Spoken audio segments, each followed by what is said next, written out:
At the dawn of the 21st century, the world witnessed one of the most dramatic bull markets ever recorded, led by a frenzy of investment in internet-based companies. This period, commonly referred to as the dot-com bubble, reached its zenith around 2000, then came crashing down in spectacular fashion.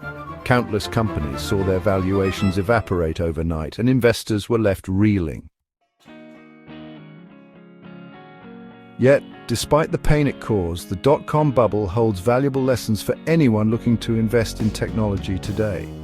Today, we'll revisit the key aspects of the bubble, explore why it burst, and discuss how modern investors can apply these insights to navigate an ever-evolving tech landscape. The mid to late 1990s were marked by the rapid adoption of personal computers and the internet. As more households went online and businesses saw the potential for e-commerce, optimism around technology's ability to reshape daily life skyrocketed. Venture capital poured into any company with a .com in its name, and the Nasdaq Composite Index soared as a result.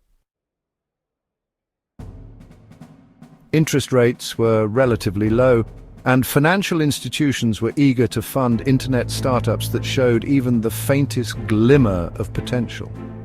Entrepreneurs found it remarkably easy to raise money through initial public offerings, often with little more than a concept or hastily formed business plan. In some cases, companies with minimal revenue and no clear path to profitability enjoyed staggering market valuations.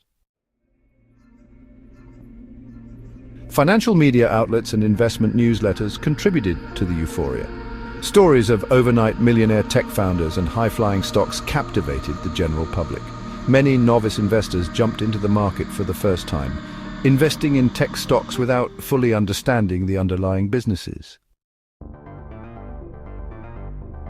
Companies were being priced on potential rather than on fundamental metrics such as earnings or cash flow. Traditional valuation methods, like the price-to-earnings or PE ratio, were often dismissed as outdated. Stocks doubling or tripling in price within months was not uncommon, and valuations soared to historically unprecedented levels. Investors piled into tech stocks largely because everyone else was doing it, leading to a herd mentality. In such an environment, skepticism was overshadowed by FOMO or the fear of missing out. Even prominent Wall Street analysts appeared to be swept up in the optimism, issuing aggressive buy ratings on companies that lacked viable long-term business models. Firms prioritized rapid market share expansion and user acquisition over profitability. Monetization was often an afterthought. Companies would launch first, grow user numbers, and only then figure out how to turn a profit.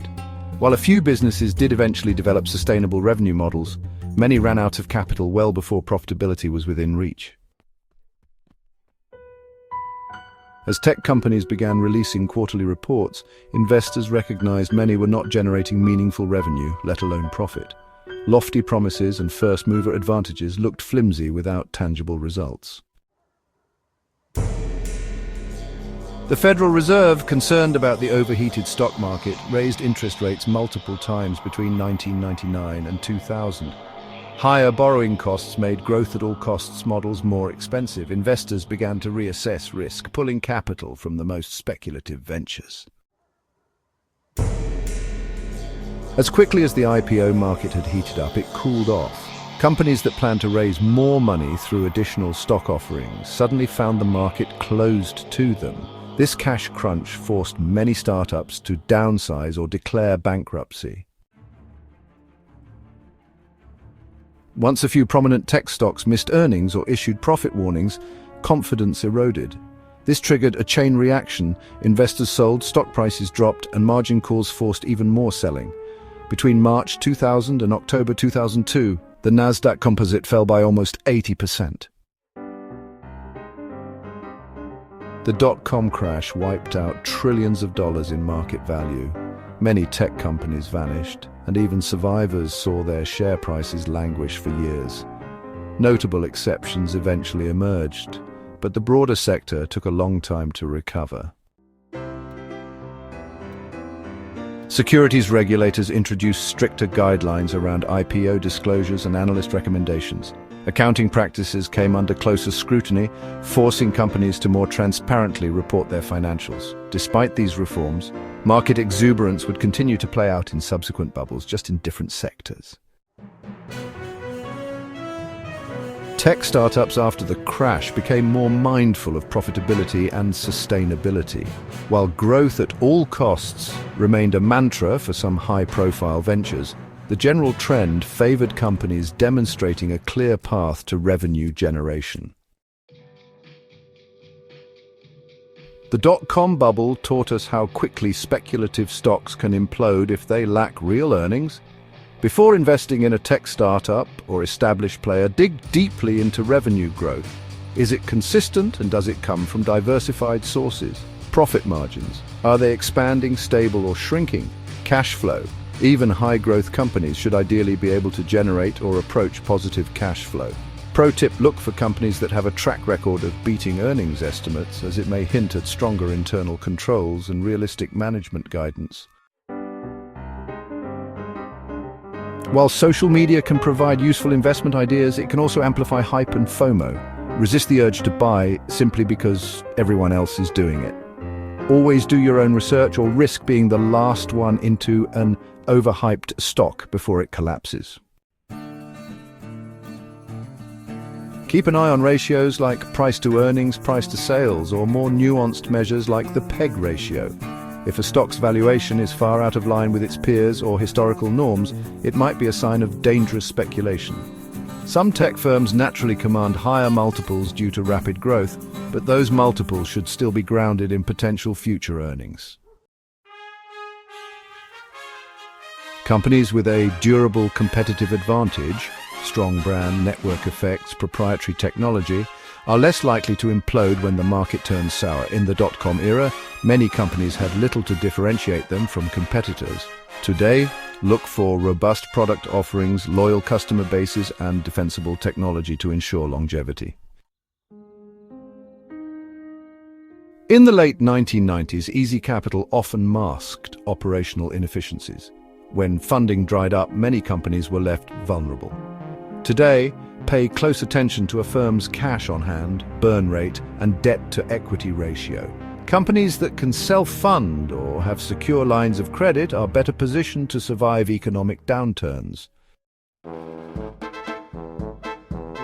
Even fundamentally sound tech stocks can swing wildly in value during uncertain times. Set realistic entry and exit strategies, and avoid investing money you can't afford to lock up for the long term. If you do invest in high-growth tech, be ready for a bumpy ride, especially during market corrections. During the dot-com era, internet company was a catch-all phrase. Today's tech landscape is more diversified, spanning artificial intelligence, cloud computing, fintech, biotech, and more. This diversity can offer broader opportunities, but also requires more specialized knowledge to evaluate each niche effectively. Unlike the late 90s, many of today's major tech firms are profitable behemoths, such as Alphabet, Amazon, Apple, and Microsoft. These aren't speculative plays, they have substantial revenues, strong cash flows, and global reach. Meanwhile, new startups still exist, but face more robust investor scrutiny and regulatory oversight than in the dot-com heyday. Significant funding now occurs before a company ever goes public, through venture capital and private equity. This can delay when mainstream investors have access to high-growth startups. While this shift provides some insulation against speculative public market bubbles, it can also concentrate risk in private markets. No matter how compelling a single tech opportunity may seem, don't put all your eggs in one basket. Diversify across industries, regions, and asset classes to mitigate risk. Consider blending high-growth tech stocks with more stable, dividend-paying companies. While growth stocks can deliver impressive returns, value-oriented or dividend-paying firms can provide downside protection in volatile markets. Innovation cycles in tech can take years to play out. Short-term trading around hype cycles can be profitable for some, but it's also risky. If you believe in a company's fundamentals, stay invested through market noise. The tech sector evolves quickly. Follow industry news, track earnings releases, and pay attention to product announcements and competitive threats. The more informed you are, the less likely you'll be to fall for hype or panic during downturns. The dot-com bubble was a spectacular illustration of how speculation and herd mentality can drive stocks to dizzying heights only for them to crash as reality sets in. For modern tech investors, the lessons are clear: fundamentals, valuation discipline, competitive advantages, and proper risk management should never be overlooked.